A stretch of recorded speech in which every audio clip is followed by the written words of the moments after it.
기본 개념을 공부했었죠, 저희가. 그리고 MySQL을 설치하고서 데이터 생성하는 것도 했죠. 과제를 통해서까지 해보셨죠. 자, 이런 걸 했는데, 그런데 이런 데이터베이스 시스템에서 가장 많이 사용되고 있는 게 현재 시대에 관계형 데이터베이스 시스템을 가장 많이 쓴다고 한다는 거죠. 그러면 이 가장 많이 쓰는 데이터베이스 시스템 중에서도 관계형이라는 걸 제일 많이 쓰는데, 관계형 데이터베이스, 관계형 데이터 모델이라는 게 뭔지 알아야겠다는 거예요. 그래야지 우리가 배우는 현 시대의 데이터베이스 시스템이 어떤 개념을 가지고 이루어졌는지 이해할 수 있습니다. 관계형 데이터 모델이라는 것의 개념을 먼저 좀 보도록 하겠습니다. 교수님, 근데 이거 강의자도 없어요? 안 올려가 있나요? 네. 제가 지금 올릴게요. 죄송합니다. 그러고 보니 아까 제가 퀴즈 보기 전에 올려야지 하다가 뭘 하다 보니 안 올렸네.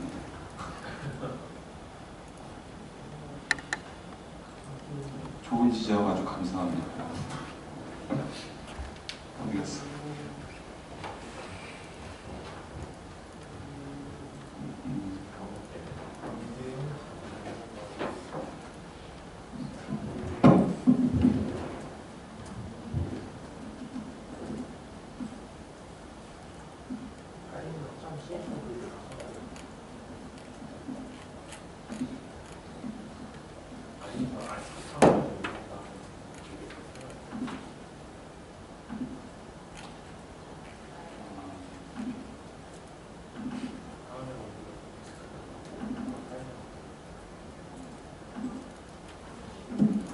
지금 올라왔습니다.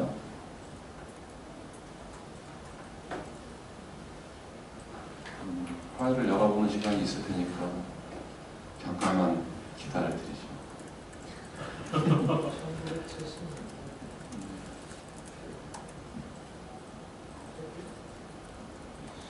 자, 파일 다 받아주시죠? 네. 관계형 데이터베이스를 계속 하도록 하겠습니다. 자, 관계형 데이터 모델을 볼 텐데요. 포커스가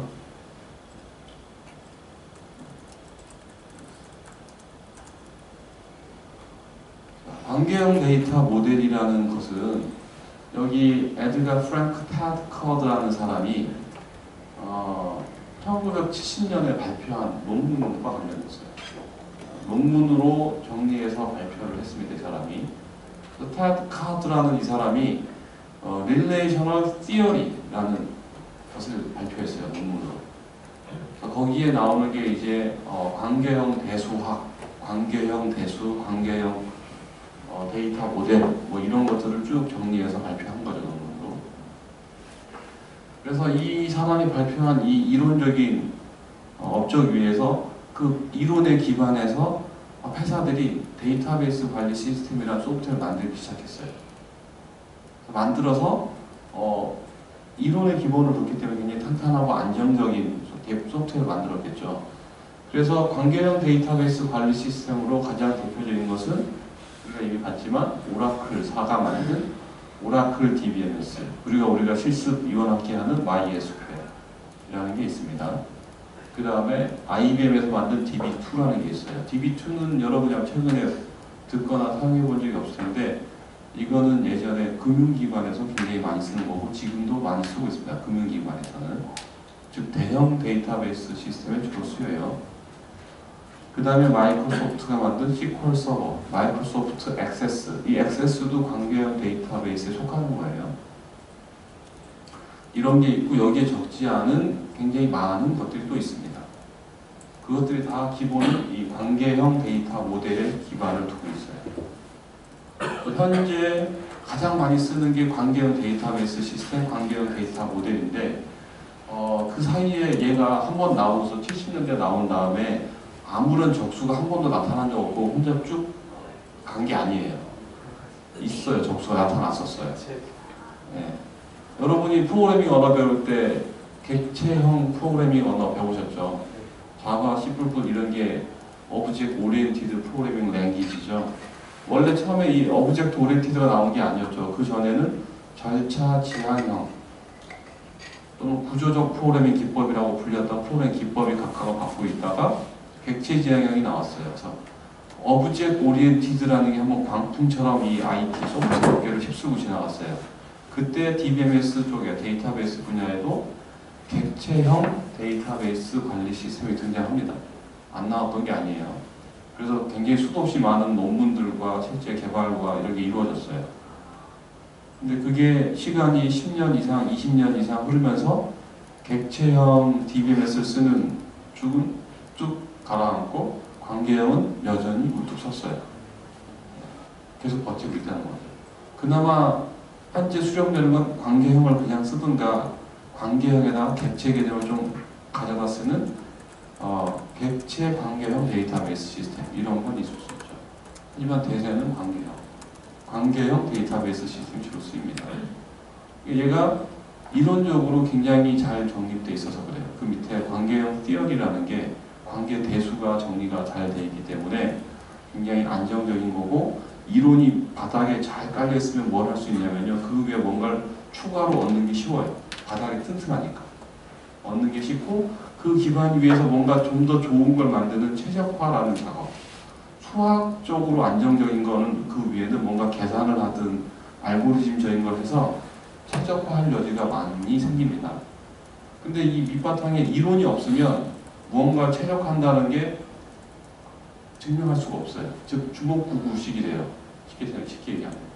근데 이론이 명확하게 있으면 그 위에 증명하는 식으로 최적화를 할 수가 있습니다. 그래서 이 관계형 DBMS가 그런 이론적인 기반 위에 굉장히 긴 시간 동안 개발이 되고 안정화가 됐어요.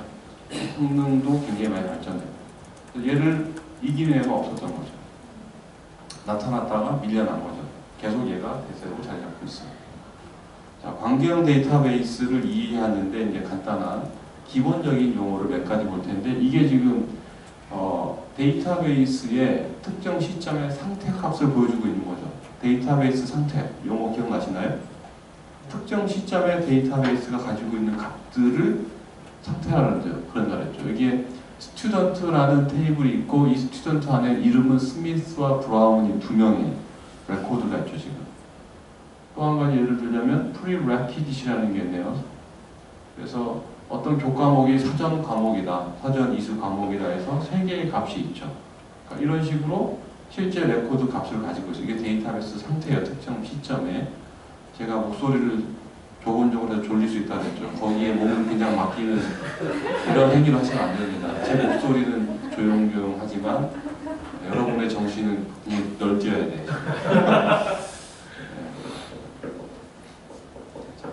이런 모습이 있는데 이것을 우리가 지금까지 잘 이해하기 쉬운 테이블과 레코드라는 용어, 이거 굉장히 익숙하죠. 테이블과 레코드 자체가 낯설진 않죠. 혹시 그것도 낯설면 또 찾아오세요.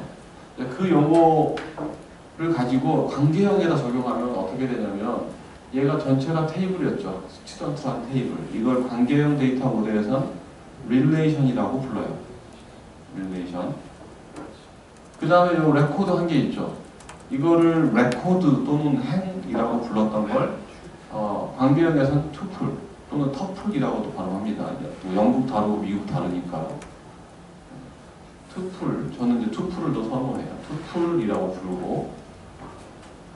그 다음에 여기 이렇게 있는 값, 전체 값이죠. 이걸 칼럼 또는 열이었죠. 테이블에서는. 그것을 릴레이셔널 티어리에서는 애트리뷰트라고 불러요. 애트리뷰트는 근데 여러분 많이 들어보셨죠? 속성, 애트리뷰트 많이 쓰던 단어죠. 애트리뷰트라고 부르고.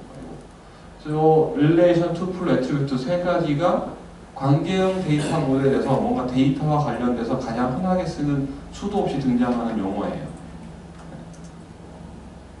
용어가 달라진 겁니다. 여러분이 알고 있던 그 개념과 같아요. 다른 게 아니에요.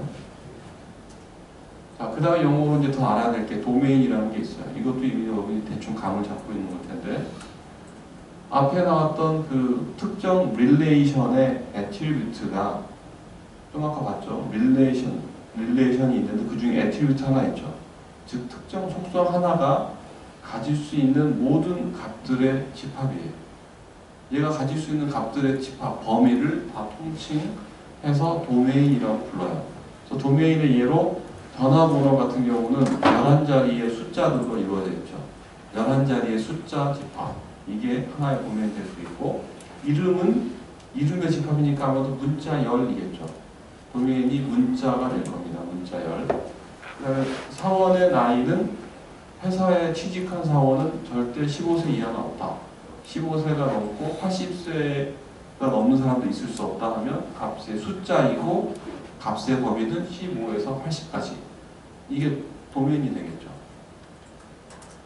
이런 것들이 특정 릴레이션 또는 테이블의 애트리뷰트가 가질 수 있는 도메인이에요. 이런 도메인은 쉽게는 데이터 타입으로 표현돼요. 여러분 크리에이트 테이블에 데이터 타입 명시해 보셨죠 이미. 도메인의 가장 쉬운 정의는 데이터 타입이에요. 실제 데이터 타입으로 명시가 되니까 그냥 뭐 스트링이니 과차니 차니 인티저니 리얼이니 이런 식으로 명시가 되는 게 도메인의 가장 쉬운 정의이고 이것을 이런 데이터 타입으로 끝나는 게 아니라 좀 더 명확하게 여기 위에 예를 든 것처럼 15에서 80 사이 값이다 라고 정의할 수 있습니다. 그건 이제 데이터베이스의 데이터 제약 조건이라는 걸 가지고 할 수 있어요. 네. 데이터 제약 조건 중에 이제 각 DBMS마다 어떤 문법을 제공해요. 어떤 속성의 값이 인티저인데 인티저 중에서도 값이 얼마부터 얼마다라고 이런 조건을 붙일 수 있게 되어 있습니다. 그 다음에 릴레이션 스키마라는 용어가 등장하는데 릴레이션 스키마 이거는 전에 우리가 데이터베이스 스키마라는 용어를 봤었죠. 기억나시나요? 네. 데이터베이스가 가질 수 있는 값들에 대해서 설명하는 정보라고 했죠. 릴레이션 스키마가 관계형 데이터 모델에서 수학적으로는 이렇게 표현돼요. R의 A1부터 AN까지 표현되어 있죠. 얘는 릴레이션의 이름이 R이고 애트리뷰트는 N개를 가지고 있고 각각의 애트리뷰트가 A1부터 AN까지 N개를 가진다라는 뜻이에요. 이걸 실제 사례로 앞에로 보면 R은 스튜던트가 될 거고 스튜던트에는 아까 네임이 있었죠. 네임이 하나의 A1에 해당이 될 거고 또 한 가지 뭐 어드레스가 있을 수 있고 폰 넘버가 있을 수 있고 그런 것들이 다 애트리뷰트예요. 이걸 묶어서 이제 릴레이션이라고 그러고 이것을 R이라는 릴레이션 스키마죠. 이것이 만약에 데이터베이스가 가지고 있는 모든 릴레이션에 대해서 다 나타났다면 그게 데이터베이스 스키마가 되는 거예요. 그 데이터베이스 존재하는 모든 릴레이션들의 스키마의 합이 데이터베이스 스키마가 되는 거죠. 이게 이렇게 쓰니까 낯설지만 사실 어려운 게 아니에요. 여러분 계속해서 봤던 거예요. 그걸 수학적인 표기로 살짝 바뀌었을 뿐이고 릴레이션 스키마 R에 대해서 투플, 아까 투플이 한 행, 레코드라고 했죠. 투플은 투플 T로 보통 표현하는데 이 투플 T의 값은 이런 식으로 표현이 돼요. 그러니까 투플 하나의 T는 V1부터 Vn까지 값을 갖는다. 이 투플은 릴레이션 R의 투플이기 때문에 값을 가질 수 있는 건 반드시 N개겠죠. N개일 거고 이것은 순서가 반드시 지켜져야 되죠. 애트리뷰트에 대해서. 순서화된 값을 집합해야 돼요. 각 애트리뷰트, 원래 릴레이션의 순서에 맞춰서 N1부터 N까지 갖게 되는 겁니다. 이게 투플이 이렇게 표현이 돼요. 여기는 굉장히 도입부니까 각 용어나 표기를 지금 설명해 드리고 있는데 사실 여러분의 이 수업에서는 이 표기를 가지고 증명하거나 하는 게 별로 없어요. 사실. 원래 DB 이론을 배울 때 하게 되는 뭐 증명하고 이론이 꽤 있는데 이걸 다 뺐어요. 굳이 실습을 하거나 현장에서 그걸 다 계속해서 적용할 건 아니기 때문에. 근데 이런 용어나 이 표기를 나름 익숙해져야 되는 이유는 뒤에서 계속 이런 용어 개념 자체는 쓰여요. 오늘 이 수업에서도 몇 번 다뤄져요. 막 깊이 증명하고 이런 건 하지 않지만 다른 걸 이해하는데 이 용어와 표기가 여러 번 등장하기 때문에 어쨌든 이거는 설명을 하는 겁니다. 조용한 목소리에 수학 표기에 굉장히 졸릴 수 있는 포인트인데 지금 네. 저하고 눈을 안 마주친 한 3분 이상 저하고 눈을 안 마주치는 사람 다 좋은 사람이에요. 저하고 눈을 계속 아이 컨택 해주셔야 돼요. 자, 릴레이션 스키마 R이 있는데 얘에 대한 릴레이션 또는 릴레이션 인스턴스라고 부릅니다. 어떤 값 자체라는 뜻이죠. 얘는 소문자 R로 표현해요. 소문자 R 또는 대문자 R이 릴레이션이었죠. 대문자 R 릴레이션에 대한 릴레이션 인스턴스다 해서 소문자 R로 이렇게 표현하기도 하고 표기입니다. 투플의 집합은 투플들이 여러 개 있는, 즉 m개의 투플 집합을 표기할 때는 이렇게 t1부터 tm까지 m개의 투플이다 표현할 수 있고, 이것이 어떤 대문자 r 릴레이션에 대한 릴레이션 r이다. m개의 레코드가 있다는 소리 한마디고, 투플 m개를 가진 릴레이션인 거예요. r이라는 게. 그렇죠? 이렇게 표현될 수 있겠죠. 앞에 여러분이 원래 알고 있던 용어를 하면 테이블 R이라는 것에 m개의 레코드가 있는 것을 수학적으로 표현하면 이렇게 된다는 겁니다. 그래서 릴레이션 인스턴스는 실세계의 특정 상태를 반영해요. 데이터베이스 테이블에 있는 레코드들은 어떤 시점의 특정 상태를 표현해요. 넥스트에 스튜던트라는 테이블, 릴레이션이 있으면 그 안에 만약에 100개의 레코드가 있다는 소리는 넥스트에 100명의 학생이 있다는 소리예요.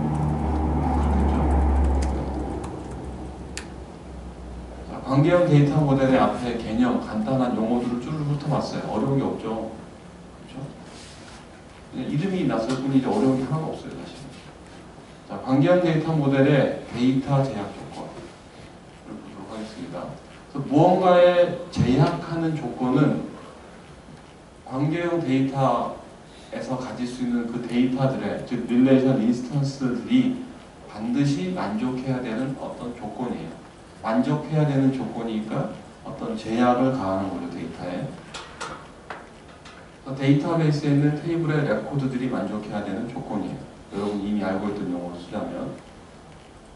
그래서 여러분이 이제 프로그래머로서 프로그래밍을 계속 배우는데 이제 데이터베이스 베이직도 배우고 있죠. 그래서 프로그래머인데 영구히 저장하는 데이터를 조작하지 못하는 프로그램은 반쪽짜리라고 했죠. 여러분이 만드는 프로그램의 거의 대부분 실제 영구히 저장되는 데이터를 읽거나 써야 돼요. 그런 걸 다루지 않는 프로그램은 거의 없다고 그랬죠. 특히 일반 사용자의 소프트웨어라면 더 심각해집니다. 그래서 수도 없이 많은 데이터들을 읽고 쓰는 여러분이 사용자이면서 프로그래머죠. 이제 프로그램 여러분 배우니까. 근데 데이터 제약 조건을 이해하지 못한 상태에서 데이터를 쓰는 단순 사용자거나 프로그래머라면 여러분이 프로그램하다가 뭔가 에러를 만났을 때 또는 문제를 만났을 때, 특히나 그게 데이터와 관련된 문제를 만났을 때 해결할 방법이 없어요. 없진 않지만 대부분의 경우 이해할 수가 없어요. 이 에러가 왜 나는지 잘 이해가 안 되기 때문에 데이터에 대한 제약 조건이 복잡하고 아주 어려운 건 아닌데, 그거에 대한 기본적인 개념을 모르고 있는 상태에서 뭔가 에러 메시지가 왔을 때 이해가 안 돼요. 왜 이런 에러 메시지가 오는지. 에러 메시지 보는 것 자체가 곤욕이 되죠. 그래서 프로그램 처음 배울 때 컴파일 했을 때 컴파일 에러 이해 안 돼서 도무지 왜 딴 나라 말 같고, 지금은 어때요? 3학기 차인데 똑같아요? 좀 많이 꽤 많은 게 이해되지 않나요? 네. 아마 꽤 많은 에러 메시지들이 이해가 될 겁니다. 아무것도 모르던 소프트웨어 개론부터 시작해서 프로그램 구현해서 배우고 하면서 내가 알게 되는 것들로 인해서 그 에러 메시지가 무슨 뜻인지 이해할 수 있어요. 근데 데이터를 이용하는 프로그램 여러분 하잖아요. 데이터를 이용하는. 원래 프로그램 자체 에러 말고 데이터를 이용하는 뭔가 프로그램 동작할 때 에러가 났을 때 이해하기가 어려워요. 이 데이터 제약 조건과 관련된 걸 모르면. 데이터베이스와 관련된 이론을 모르면 이게 왜 이런 에러가 나는지 이해할 수가 없습니다. 그래서 이 데이터 제약 조건은 데이터베이스를 배울 때 초보자 시절에 꼭 알아야 되는 것 중에 하나예요. 중요한. 그것을 데이터 무결성 제약 조건이라고도 부릅니다. 자, 그래서 이 수업에서 5가지를 이야기할 겁니다. 데이터 제약 조건으로. 그래서 이 5가지들은 데이터 모델 스키마에서 또는 데이터베이스 스키마에서 DDL, 이거 뭐였죠? 데이터 데피니션. 그렇죠. Definition Language. 데이터 정의어라고 했던 거. 데이터베이스 안에 어떤 데이터를 넣고 저장 관리할 건지 정의하는 정의어죠. 이 정의어를 통해서 직접 표현할 수 있어요. 이런 것들을. 어떤 데이터 제약 조건들이 지켜져야 된다라고. 5개가 도메인, 키 제약 조건, 널, 엔티티 무결성, 참조 무결성. 이렇게 5개가 있는데 우리가 MySQL에 데이터 생성하는 create 테이블물을 배우면서 이미 맛을 봤던 게 키 제약 조건과 널에 대한 제약 조건이에요. 이미 본 거예요. 프라이머리 키, 유니크 키 이거 했었죠 우리가. 그게 키에 대한 제약 조건이에요. 그러니까 키 제약 조건이 들어가면 그 속성, 어떤 속성이 키다라고 돼 있으면 그 값은 절대로 중복이 있으면 안 되죠. 널에 대한 제약 조건, 난널이라고 돼 있으면 절대 그 속성 널 값을 가지면 안 되죠. 되게 간단한 겁니다. 두 가지는 이미 우리가 공부하면서 이미 봤던 거 실습했고, 나머지 세 가지를 보면 되는 겁니다. 근데 이름을 보고 있는데 이미 유추가 되는 도메인 제약 조건이 있죠. 대충 알겠죠?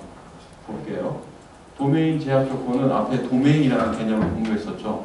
어떤 속성, 테이블 또는 릴레이션의 어떤 한 속성이 있는데 그 속성이 가질 수 있는 값들의 범위가 도메인이라고 했어요. 그럼 어떤 속성이 갖는 값이 이 범위다라고 하는데 이 범위를 벗어나면 될까요? 안 될까요? 실제 값이 들어올 때. 안 되겠죠. 그럼 누군가 값을 수정했는데 이 범위를 벗어난 값으로 수정하려고 해요. 안 되죠. 그걸 지키는 것이 바로 도메인 제약 조건이에요. 반드시 이 도메인, 돔A라고 표현된 애트리뷰트 A에 대해서 가지는 값은 반드시 도메인 안에 있는 값이어야 된다. 이게 도메인 제약 조건이에요. 그리고 이게 뭐 지금 계속해서 앞에서 잠깐 값은 값인데 원작 값이라고 몇 번 나왔죠. 두 번째 나온 거거든요. 원작 값. 원작 값은 나중에 정규화할 때 다시 언급될 텐데 간단하게는 원작은 더 이상 쪼갤 수 없는 거죠. 이 값을 더 이상 쪼갤 수 없는 값이면서 도메인 안에 있는 값이어야 된다는 뜻이에요. 이거 더 이상 쪼갤 수 없는 값이다라는 의미는 나중에 다시 볼게요. 지금은 어떤 값의 범위가 도메인으로 정의되어 있고 그걸 벗어난 값을 가지면 안 된다. 이게 도메인 제약 조건이라는 겁니다. 키 제약 조건은 릴레이션은 관계 대수에서 릴레이션은 우리 여러분이 테이블이라고 알고 있던 거 이게 릴레이션으로 관계 대수로 정의하면 이 릴레이션은 투플의 집합으로 정의됩니다. 여러분 수학에서 집합이라는 개념을 배우셨죠? 그렇죠? 집합 안에는 원소들이 같은 값을 갖는 원소가 중복해서 있을 수 있어요? 없어요? 없죠. 집합 개념이 없습니다. 같은 값을 갖는 원소는 존재할 수 없어요. 집합은. 전혀 다른 얘기로 수학 얘기 잠깐 더 하면 그 멤버, 원소 중에 같은 값을 갖는 애가 허용이 되는 짝이 있어요. 그런 게 뭐죠? 집합 말고 다른 개념이 있는데 수학에 백이라는 게 있어요. 백. 못 들어보셨나요? 못 들어봤으면 그런가 보다 하시면 돼요. BAG, 백, 가방 말하는 가방, 백. 그래서 백이라는 게 얘는 집합하고 거의 같은데 중복되는 값도 가질 수 있다라는 개념이 포함돼요. 잠시 딴 얘기 한 거예요. 그래서 집합이라는 걸로 정의돼요. 투플의 집합이 릴레이션이기 때문에 같은 값을 갖는 투플이 중복이 있으면 안 되겠죠. 수학적으로. 존재할 수 없어요. 그래서 어떤 두 투플도 릴레이션의 모든 애트리뷰트에 대해서 같은 값들을 다 갖는, 즉 완벽하게 중복인 투플은 있을 수 없다. 이게 키 제약 조건이에요. 일반적인 키 제약 조건입니다. 그러니까 즉, 이 일반적이라는 얘기는 릴레이션의 특정 속성 하나가 키다라고 정의되지 않은 상태에서 그냥 어떤 두 투플도 중복해서 있을 수 없다는 거예요. 키가 어떤 릴레이션에 또는 테이블에 특정 속성 하나가 또는 속성 두 개가 키다라고 정의되지 않은 기본적인 상태는 모든 속성, 전체 속성이 최소한 키가 돼야 돼요. 릴레이션에서. 그렇죠. 만약에 스튜던트 테이블이 있었는데 거기에 속성이 애트리뷰트가 5개짜리 테이블이었다면 최소한 이 5개를 모으면 5개 속성을 가지고는 유일하게 식별할 수 있어야 되죠. 그렇죠? 그게 최소한이에요. 그게 지켜지지 않으면 중복되는 게 있는 거니까 안 되겠죠. 자, 이것과 관련해서 이제 더 발전시키는 개념을 가야 되는데 슈퍼키라는 개념이 나와요.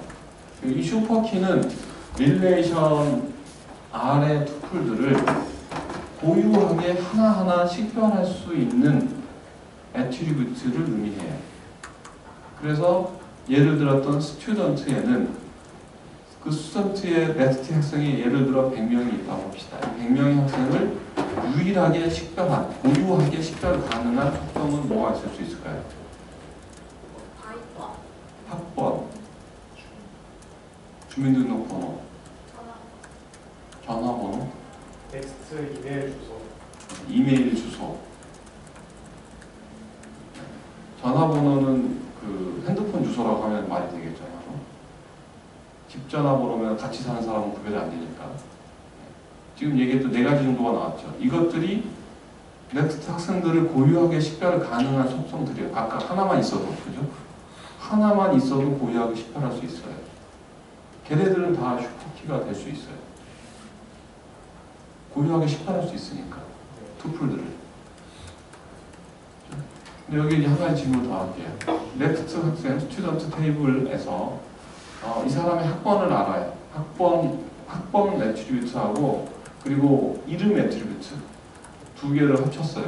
학번과 이름 애트리뷰트를 알면 이 두 개의 속성을 가지고 고유하게 식별할 수 있나요? 없나요? 학생?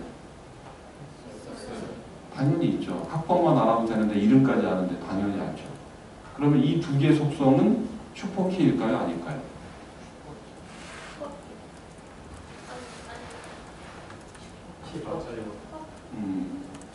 슈퍼키예요. 고유 식별한 가트 애트리뷰트의 집합이기 때문에 두 개가 돼도 슈퍼키예요. 즉 하나만이 아닌 다른 거 여러 개가 조합돼서도 고유하게 식별만 할 수 있다면 그건 항상 슈퍼키가 됩니다. 고유하게 식별할 수 있는 애트리뷰트 집합이다 하면 다 슈퍼키예요. 그럼 여기서 이제 좀 아까 헷갈렸던 것을 깔끔하게 정리하는 개념이 바로 뭐냐면 키 또는 후보키라 불리는 애예요. 얘는 지금 막 봤던 슈퍼키에서 최소성이라는 조건을 추가해요. 최소의 속성 집합으로만 돼 있는 경우. 좀 아까 제가 질문했던 학번과 학생의 이름이라고 했잖아요. 근데 여기서 이름이라는 걸 빼버리면 유일하게 식별할 수 있나요? 없나요? 있죠. 즉 빼도 되죠. 즉 이름까지 같이 갖고 있는 이 두 개는 최소가 아니란 소리예요. 뭔가 하나 버려도 되죠. 슈퍼키가. 최소성을 만족하려면 이름을 버려야 돼. 그러면 최소성이 만족되죠. 하나에서 더 이상 줄일 수가 없으니까. 그럼 학번하고 이름이 있었는데 이 두 개가 슈퍼키였는데 학번을 버렸어요. 이름만 가지고 슈퍼키가 되는지 보려고요. 슈퍼키가 되나요? 안 되죠. 동명이인이 있을 수 있으니까. 그럼 얘는 최소성 만족 검사를 위해서 학번을 버리면 안 돼요. 즉 이름은 슈퍼키가 안 되는 겁니다. 당연히 후보키도 안 되고. 이렇게 비교하는 겁니다. 개념 두 개가 다른 거예요. 둘 다 뭔가 고유하게 식별하는 것 같지만 최소성이라는 조건이 추가되는 게 바로 후보키, 또는 줄여서 키라고 부릅니다. 이렇게 부르고 슈퍼키는 다른 것도 더 추가하고 있는 거예요. 무조건 고유하게 식별만 가능하면 다 슈퍼키예요. 네. 그러면 후보키는 어떠한 릴레이션에 대해서 딱 정해져 있잖아요. 사실상 그러니까 바뀌지 않잖아요. 그거를 열을 바꾸지 않으면은. 네. 근데 슈퍼키는 좀 듣기로는 이렇게 조합해도 되고 저렇게 조합해도 되니까 그렇죠. 만들기 나름인 건가요? 그러니까 슈퍼키는 뭐 이만큼 있을 수도 있고 저만큼 있을 수도 있고. 네. 조합 가능한 만큼 다 조합해도 다 슈퍼키입니다. 조합 가능한 그거는 정해져 있겠지. 아니 그렇긴 한데 그거를 갖다가 슈퍼키가 이 테이블에 대해서 슈퍼키가 몇 개다라고 딱 볼 수는 없는 거죠. 그거를 만들기 나름인 거니까. 뭐 속성의 개수가 정해지면 계산하면 나오겠죠. 그런데 그걸 다 개수를 세는 건 의미가 없어요. 사실상. 네. 조합은 해낼 수 있겠죠. 개수도 셀 수 있겠죠. 그때 이제 컴비네이션 계산하는 거죠. 컴비네이션. N 콤비네이션 1, N 콤비네이션 2 다 계산하면 나오는 거죠. 네. 이제 슈퍼키 개수가 몇 개냐 이건 사실 큰 의미가 없어요. 슈퍼키라는 개념을 이해하면 되고요. 더 중요한 건 후보키라는 개념이고 그 다음에 기본키가 나오는데 이 기본키는 바로 방금 봤던 후보키에서 후보들이라는 뜻이죠. 후보키 중에서 하나가 선택된 거예요.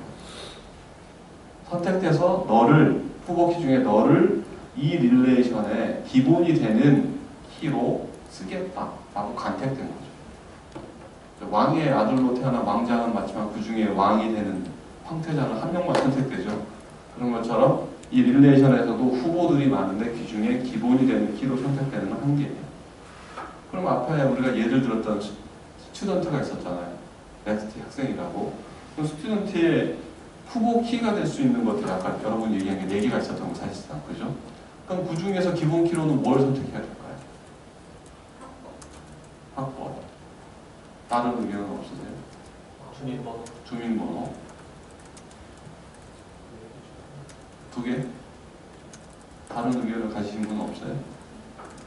4개 중 하나 선택하고 네, 4개 중 후보키니까 당연히 4개 중에 하나 선택하겠죠. 후보키가 4개라면 4개 중에 하나 선택하는 이슈이고 이게 이제 가끔은 고민스러운 주제가 돼요. 네, 가끔은. 네. 근데 여기서 무엇을 선택해야 될까가 데이터베이스 설계하는 사람의 고민거리예요. 데이터베이스 관리자, 설계자예요. 그래서 여기서 중요한 핵심 중에 하나는 후보키로 있던 것들 중에 얘는 죽었다 깨나도 절대로 값이 바뀌지 않는 애야. 에 해당하는 걸 골라야 돼. 네. 절대 바뀌지 않는 값이다. 그 정도와 더 강한 애를 선택해야 돼요. 두 번째는 그런 조건이 다 만족되는 애가 또 역시 복수계라면 그 중에서 그 테이블 또는 그 릴레이션을 가장 대표하는 속성이 무엇일까 따져야 돼요. 가장 대표하는 속성의 의미를 가지는 애. 넥스트의 학생이라고 했으면 가장 대표적인 의미를 가진 식별자는 뭐가 될까요? 학번이겠죠. 학생의 학번. 그래서 학번이 기본 키로 선택되는 게 일반적이에요. 대한민국 국민을 즉 뭐 대한민국 국민, person 또는 뭐 people이라고 해서 릴레이션을 만든다고 합시다. 대한민국 국민을 유일하게 식별할 수 있는 키가 될 수 있는 후보 키들 여러 개 나오겠죠. 어떤 것이 나오죠? 주민등록번호, 여권번호, 예, 자동차 운전면허번호. 네? DNA. 홍세. DNA. 지문. 네, 많이 나오죠. 이런 게 나오죠. 절대로 변하지 않는 거여야 돼요. 절대로 변하지 않는 거. 지문은 바뀔 수 있어요. 여러분 손가락 다치면 바뀌어요. 네, 지문이 안 돼요. 그래서 데이터베이스에 키로 기본 키로 뽑는다면. 그리고 운전면허번호, 여권번호는요 국민 중에 그거 없는 사람도 있어요. 안 돼요. 출생신고. 그러면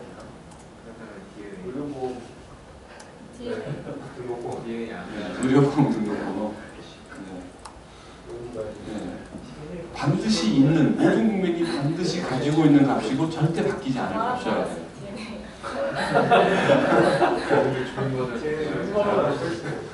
그리고 여기에 그 테이블 또는 그 릴레이션의 의미를 부여하는 가장 대표의 성격을 가지는 속성이어야 돼요. 대한민국 국민이라면 유일하게 이 값을 식별합니다. 가장 대표적인 게 뭐예요? 주민등록번호. 원래 의도 자체가 국민을, 대한민국 국민을 식별하기 위한 코드예요. 그 자체가 주민등록번호. 기본 키는 보통 그게 선택돼요. 그래서 대한민국 국민이다.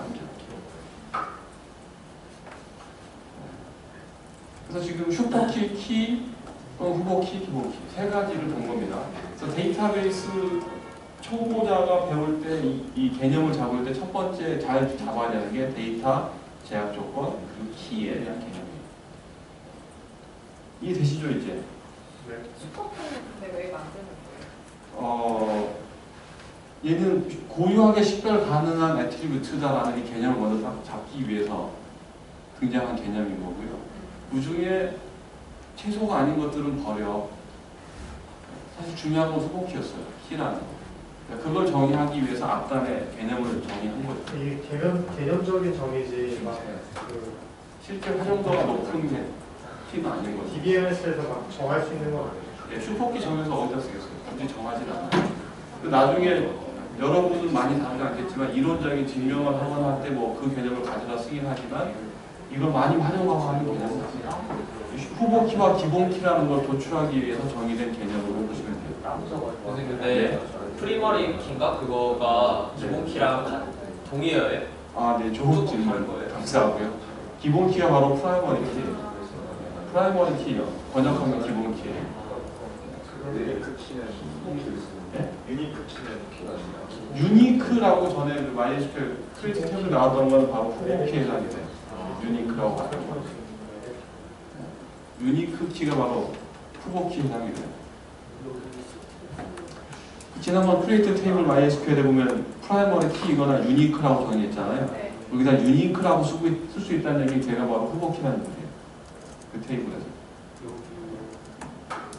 그걸 잘못 정해서 슈퍼키인데 그걸 유니크로 자꾸 하면 여러분 나중에 데이터가 꼬이는 겁니다. 문제 생길 수 있어요. 자, 문제 주어졌습니다. 여기 릴레이션 스키마가 두 개가 있어요. 북하고 유저가 있네요.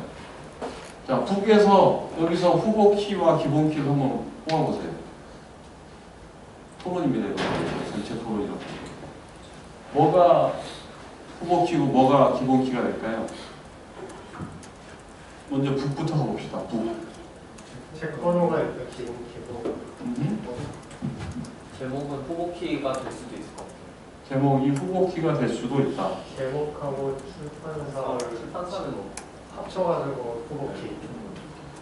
제목하고 출판사를 합쳐서 후보키다. 아 제목이랑 출판. 제목하고 출판 연도 이 두 개. 합쳐서. 아 제목이랑 출판사가 출판. 네. 제목이랑 네? 제목이랑 저자. 저자랑 출판 연도 이렇게 이렇게 세 개가 후보키가 된답니다. 책 번호가 어떤 거 얘기하는 거야? ISBN. 글쎄요. 여기 더 주어진 정보는 없어요.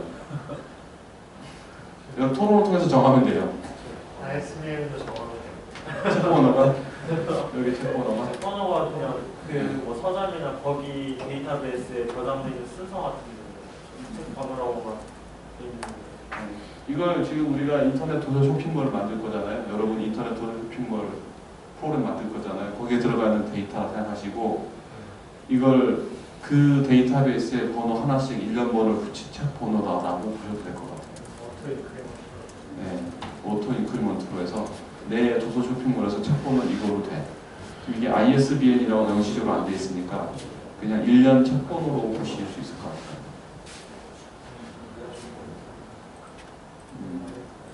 책 번호가 후보키가 된다는 건 아마 이견이 없을 거예요. 근데 이 뒤에 제목으로 된다, 제목 출판사로 된다, 제목 저자 출판 연도로 된다는 이견이 있는 거죠. 그렇죠? 네 개를 다 합쳐야 후보키가 될 것 같아요. 제목 출판 저자 출판 연도 확실하게 하려면 확실하게 하려면 출판사 하고 예상이 싶어요. 있기 때문에. 아 맞아요. 동시에 두 개. 근데 저게 후보 키가 될 수 있는 게 아니라 슈퍼 키가 될 수 있는 거 아니에요? 후보 그럼 키는 얘기가- 하나만 놓고 보는 거 아니에요? 후보키요? 아니요. 하나가 아니라 최소 두 개가 후보키일 수 있죠. 그게 아니라 액티비티- 그러니까 묶어서 후보 키로 볼 수 있는 거예요. 네, 묶어서 제목, 저자, 출판도 세 개가 한꺼번에 있어야만 후보키가 되는. 그 중에 하나라도 빼면 더 이상 식별 불가능한 상태. 그럼 세 개가 최소인 거죠.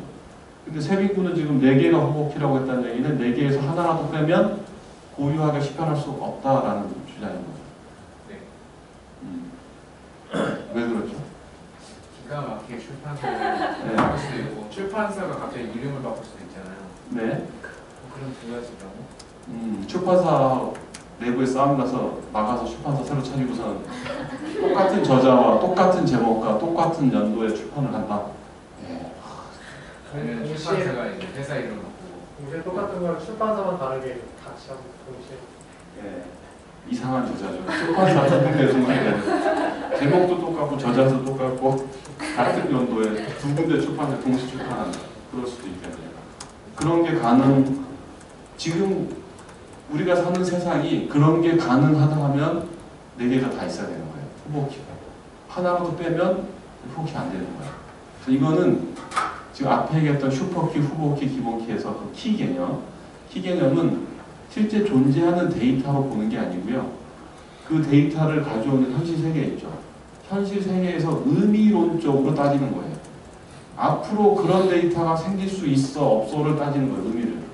지금 현재 넥스트의 100명의 학생으로만 따지는 게 아니고 앞으로도 넥스트 학사 운영상 학생이라는 정보는 반드시 이게 후보 키워야 돼.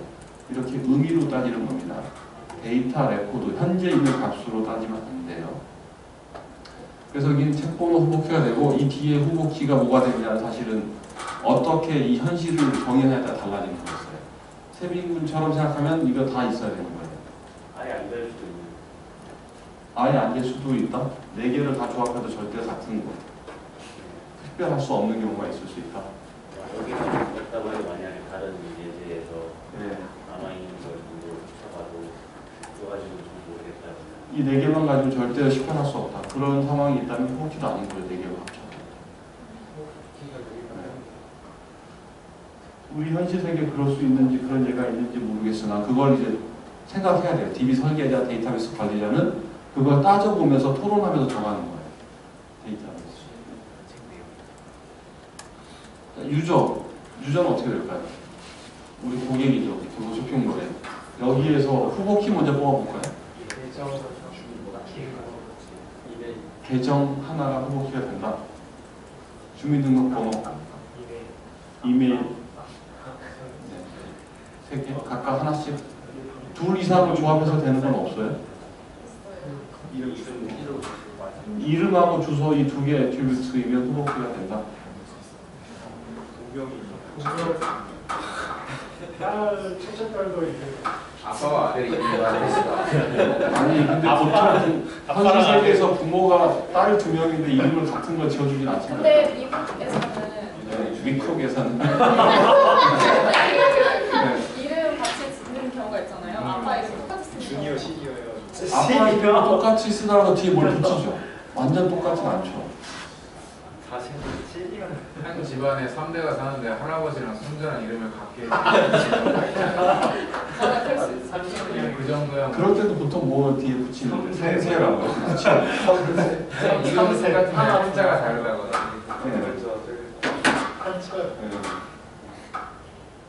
우리나라처럼 그 새를 사는 경우 가능할 수도 있겠죠. 또 마침 동명이인이 같은 집에 사는 거예요. 우연히도.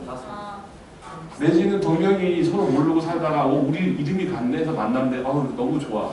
잘 맞아. 같이 살아. 그러면 이거 안 되는 거죠. 후보키가. 그런 게 가능하다면. 네. 그런 게 나올 수 있다고 하면 그 후보키가 안 되는 거예요. 의미로 따라서. 그런 게 도저히 나올 수가 없기 때문에 우리가 설계하는 이 서비스에서는 이름과 주소는 후보키야. 이럴 수도 있는 거예요. 그건 이제 결정하는 거예요. 의미를 따라서. 그런 식으로 따지는 겁니다. 후보키, 기본키는. 그 중에서 가장 대표적인 건 유저를 나타내는 뭔가 번호 하나 선택해야 돼요. 계정을 하든가 이메일을 하든가. 여기서 대표성을 띄는 게 뭘까요? 우리 도서 쇼핑몰의 그 고객을 대표하는 어떤 속성이라면 아마도 계정일 겁니다. 그렇죠? 근데 요즘은 계정이라는 걸 따로 안 만들고 이메일 자체를 계정처럼 쓰는 경우 있죠. 그런 경우는 이메일이 되겠죠. 자, 앞에 이제 키에 대한 얘기를 했고요. 시간이. 이 제약 조건을 최소한 끝내야 되는데 실습도 사실은 조금 봤어야 되는데 제가 이거 신기한 게 제가 목소리 힘을 좀 빼고 이렇게 하잖아요. 강의 속도가 느려져요. 쉽게 하면. 제가 감기가 걸리면 뭔가 몸이 안 좋을 때 해봤는데 저는 똑같이 한다고 생각하는데 강의 속도가 현저하게 늦었어요. 신기하게. 자, 널에 대한 제약 조건을 보도록 하겠습니다. 널은 너를 허용하지 않는 겁니다. 넘어갈게요. 엔티티 무결성이 있는데 아니 널 어려워요? 이해 안 되면 질문해 주시면 또 설명하고 괴로울 거라고. 네? 엔티티 또는 개체 무결성 제약 조건이 있는데 얘는 개체, 엔티티가 번역하면 개체예요. 그래서 테이블 또는 릴레이션의 한 개의 투플 또는 레코드는 실세계의 어떤 한 개체예요. 즉, 넥스트 스튜던트라고 돼 있으면 한 학생을 나타내는 거예요. 그렇죠? 개체 하나예요. 그래서 이런 릴레이션에서 기본 키가 각 투플들을 식별하는 데 이용되죠. 고유하게 식별하는. 그래서 어떤 기본 키 값도 널 값을 가질 수 없다 라는 조건이에요. 무언가 속성이 기본 키다라고 정의됐잖아요. 그러면 그 기본 키 값은 절대로 널일 수 없다예요. 자, 넥스트의 학생이라고 정의됐어요. 근데 학번이 아까 기본 키라고 정의되어 있다면 학번이 존재하지 않는 넥스트 학생은 있을 수 없다라는 의미가 돼요. 그리고 대한민국 국민을 아까 릴레이션으로 예를 들었다면 대한민국 국민이라고 정의되는 순간 주민등록번은 무조건 있어야 된다. 없는, 주민등록번호가 없는 국민은 있을 수가 없다. 이런 의미가 되는 겁니다. 기본 키라고 정의되어 있으면 그 기본 키는 절대 넣을 값일 수 없다. 현실에 적용해봐도 그게 말이 되죠. 이 세상에 이건 기본이라고 정의되는 기본 키는 반드시 뭔가 있어야 된다는 거예요. 자, 참조 무결성이 앞에 거에 비해서 조금 어려운데요. 얘는 뭔가를 참조, 가져다 쓴다, 참조, 본다 이런 의미인데 한 릴레이션에 있는 투플이 다른 릴레이션에 있는 투플을 이렇게 참조해요. 가져다 쓴다라는. 참조하려면 반드시 참조되는 투플이 그 릴레이션 내에 존재해야 돼요. 말이 좀 어렵죠. 예를 들면 더 쉬워요. 그 예를 들어주기 전에 한 번 더 어렵게 만들어줄게요. 그래야 이 예를 들기가 이해가 이렇게 쉬운 거였구나 깨달을 수 있어요.